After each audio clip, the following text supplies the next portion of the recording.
Within the Commonwealth, 36 of 52 countries criminalise same-sex acts. So the protection of LGBT people, their rights, their freedoms, is a Commonwealth issue. In the last few years, we have seen progress. Countries like Belize, Seychelles, and Mozambique have decriminalised, demonstrating that a different path is possible, whilst countries like Uganda and Nigeria continue to criminalise against LGBT people. We have this wonderful opportunity that just because of the fact that CHOGM is going to take place here in the United Kingdom, and because the British government is being so supportive, we need to make the best out of it. I think what's important is that CHOGM, this is a consensus space. There isn't any legalities that, oblige or requires the state to comply with. This is a space where we agree these are our priorities and we go and implement. It is a responsibility of parliamentarians, political leaders in the Commonwealth to remember they're not governed by the UK, they're governed by a constitution. And that constitution gives an opportunity of list of fundamental rights to apply to all citizens, not some, and it doesn't say except. And so it's their responsibility to decide what good governance look like within the context of how they respond to marginalized citizens. It is not only a political thing to make such a decision, it is very human to feel the pain of somebody and then resolve it with some action. In Pakistan, talking about LGBT rights is not something that we can do openly, and we cannot, certainly not approach our politicians or high-end officials to try to do any kind of an advocacy. Therefore, it is in our best interest if we do it more from an international level, from a global perspective, and somehow try to put pressure on the Pakistani government externally, because doing so internally would put ourselves at risk. My hopes for this CHOGM meeting is that building on attending MALTA, it gave hope that conversations can happen. It gave hope that spaces can be created. And so I look to the UK to see how the forums will be developed and implemented, what kind of diverse conversations are actually able to take place, but more importantly, the concluding documents and how that will be formulated to represent the conversations. Specifically, I think it's important to make a bit of a stir in the UK, because the likelihood is that in 2 years' time things will be a lot more difficult in Malaysia. So whatever I think we can achieve here to carry us forward, I think is very important.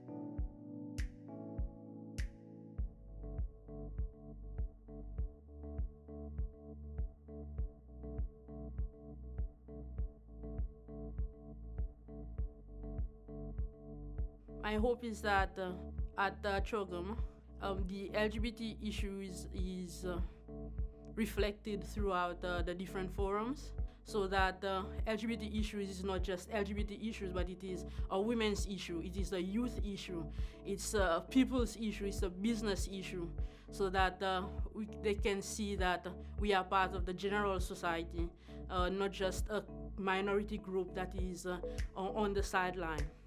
Forums like the Youth Forum in the Commonwealth Summit actually enables them to get now deeper into the realities of today instead of just focusing on what books say happened in the past.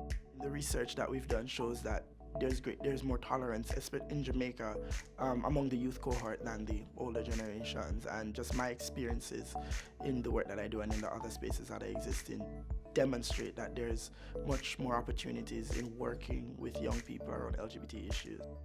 There is need for youth to be represented in such spaces, and that our voice is heard, and that governments are keen to know what youth want in the future, and if they want to, look at policies that are inclusive for youth and by youth, then that's, for me, it's very important. for LGBTQ youth, it's an important space because then we're able to integrate our issues with issues of larger youth. So it's not just us living in an island, it's about us, collaborating with other youth to be able to speak about our issues and see how those other issues link with our issues. I'm definitely looking forward to the Women's Forum. A lot of the work that I do surrounding women and girls, not all the participants are queer, but some of them are. But all girls face challenges, sex, gender-based violence. And the access through the Women's Forum would allow us to actually get our voices be heard, not just for women's issues, but for trans LGBT women to get their issues through. Women, not in numbers, but in terms of rights and access to rights, are a minority, and LGBTIQ women within that minority can be even more disadvantaged. So I think it's making sure that the queer perspective, so to speak, is present in every panel and workshop that goes on in the Women's Forum. But the first thing that this Women's Forum needs to recognize is that as women, we are very diverse. One can be gay, one can be transgender woman, one can be a cisgender or heterosexual woman, women with disability, women from another country. It does not matter. Our diversity will matter. And if we speak about thematic areas that recognizes the diversity and intersecting issues, then we are speaking about women. It's very important to have a business forum in the CHOGM. When you talk to African leaders, especially about LGBT rights, that's when they remember about African sovereignty. You can't tell us what to do. That is imperialism. But when they are getting other things like weapons and other things, it's okay. The UK can tell them what to do. When it comes to human rights, that's when they remember. But businesses can tell them anything, because businesses are not political. Businesses, this is individual people's money. So someone can decide, say, you know what, Uganda, you don't have my values. I won't invest in your country. I'll take my investment in another country. And politicians get it. So the businesses have a big, huge role. I believe that the Business Forum gives us an opportunity to highlight individuals that are involved in business opportunities.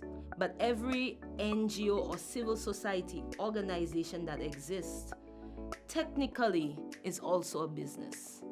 And so marrying that gives you the opportunity to have conversations at a level that looks at the economic cost of not doing it and doing it, and how do we move forward. I mean, it's economically a huge impact, because the gay community, the LGBTIQ community, does, impact the economy of their countries, whether people like to acknowledge that or not. So the pink dollar or pink rupee or pink pound is very, very valuable. And it has been proven that all over the world where rights have been granted and people are treated equally, that, businesses prosper, countries prosper, and so on and so forth. So we're hoping that this year we can make a big enough impact to take us into Malaysia with a lot more hope and with a lot more progress than we've had, in all these years. Malta, for example, was extremely progressive. We had a lot of opportunity to, voice our concerns about how we are being treated in our countries. So I think that, this year in the UK, we can do something similar, if not more. We want to achieve more. We want promises from these countries that they are going to decriminalize at some stage. They are going to set our people free and carry out, what they're promising.